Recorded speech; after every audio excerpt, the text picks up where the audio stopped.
Assalamualaikum warahmatullahi wabarakatuh. Baiklah, saya Ema Melinda Putri dan teman saya Kurnia Utami.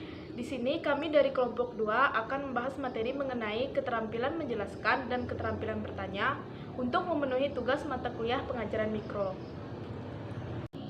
Baiklah, masuk ke poin pertama, yaitu keterampilan menjelaskan. Nah, di keterampilan menjelaskan ini ada pengertian. Nah, secara etimologis, kata menjelaskan bermakna membuat sesuatu menjadi jelas. Nah, menurut Kosasih pada tahun 1985, menjelaskan berarti mengorganisasikan isi pelajaran dalam urutan yang terencana sehingga dengan mudah dapat dipahami oleh siswa. Lebih lanjut, ia mengatakan penjelasan adalah penyajian informasi lisan yang diorganisasikan secara sistematik yang bertujuan untuk menunjukkan hubungan, sebab akibat, atau antara yang diketahui dengan yang belum diketahui.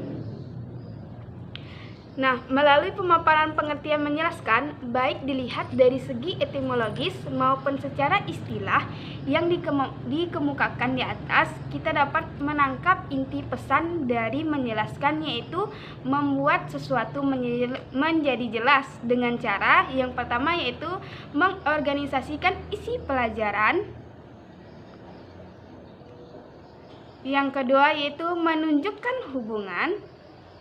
Yang ketiga itu ada sebab akibat, dan yang terakhir itu adalah antara yang diketahui dengan yang belum diketahui. Baiklah, selanjutnya yaitu ada tujuan keterampilan menjelaskan.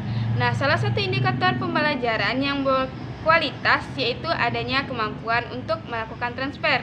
Nah, untuk memungkinkan siswa memiliki kemampuan transfer, terlebih dahulu siswa harus memiliki pemahaman yang lebih jelas, utuh, dan nalar yang kuat terhadap sesuatu yang dipelajari. Nah, sehubungan dengan hal tersebut, maka keterampilan menjadi sangat penting dan memiliki peran yang strategis, yaitu sebagai upaya yang pertama untuk membimbing siswa memahami dengan jelas terhadap sesuatu yang dipelajari. Yang kedua yaitu untuk membimbing siswa memahami konsep, hukum, dalil, dan unsur-unsur yang terkait dengan sesuatu yang dijelaskan secara objektif dan bernalar.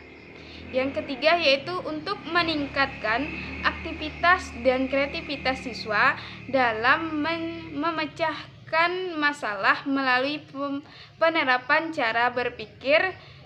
Siswa berpikir secara kritis dan analitis, logis, dan sistematis. Nah, yang keempat yaitu untuk membantu memenuhi rasa ingin tahu siswa terhadap sesuatu permasalahan yang dipelajari atau dihadapi. Yang terakhir yaitu untuk mendapatkan balikan dari siswa tentang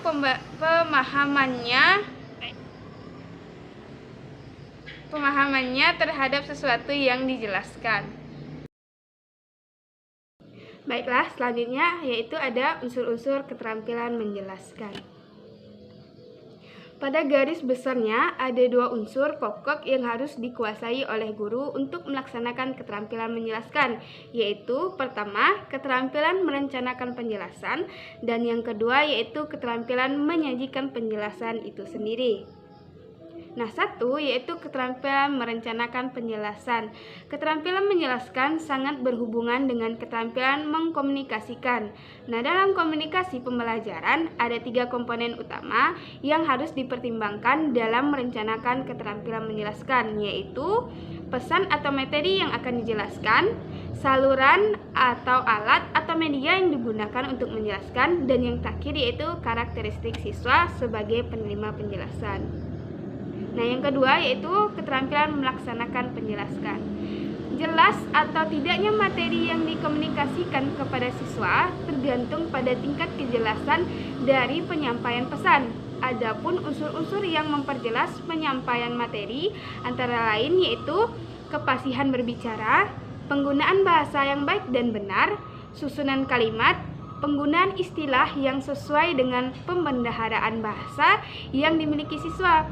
Nah, ada beberapa kriteria yang menjadi penentu keterampilan menjelaskan, terutama adalah yaitu kejelasan, contoh dan ilustrasi, pemberian penekanan, dan pemberian balikan.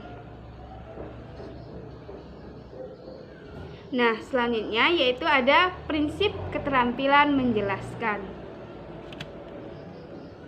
Nah, keterampilan memberikan penjelasan harus dilatih dan ditingkatkan secara terus-menerus. Nah, tujuannya agar siswa memperoleh pemahaman yang jelas terhadap materi yang dijelaskan untuk mencapai sasaran dimaksud.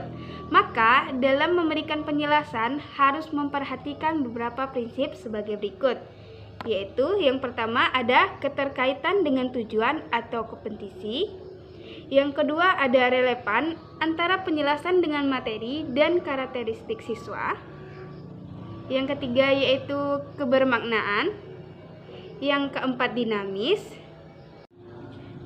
Oke, kita lanjut pada poin kedua yaitu keterampilan bertanya. Nah, di sini pengertian keterampilan bertanya adalah mengajukan pertanyaan dengan baik adalah mengajar yang baik. Keterampilan bertanya menjadi penting jika dihubungkan dengan pendapat yang mengatakan berpikir itu sendiri adalah bertanya. Bertanya merupakan ucapan verbal yang meminta respon dari seseorang yang terkenal. Respon yang diberikan dapat berupa pengetahuan sampai dengan hal-hal seperti stimulasi efektif yang mendorongkan kemampuan berpikir antara lain. Nah, yang pertama merangsang kemampuan berpikir siswa. Yang kedua membantu siswa dalam belajar. Yang ketiga mengarahkan siswa pada tingkat interaksi belajar yang mandiri. Yang keempat meningkatkan kemampuan berpikir siswa dari kemampuan berpikir tingkat rendah ke tingkat yang lebih tinggi. Dan yang kelima membantu siswa dalam mencapai tujuan pelajaran yang dirumuskan.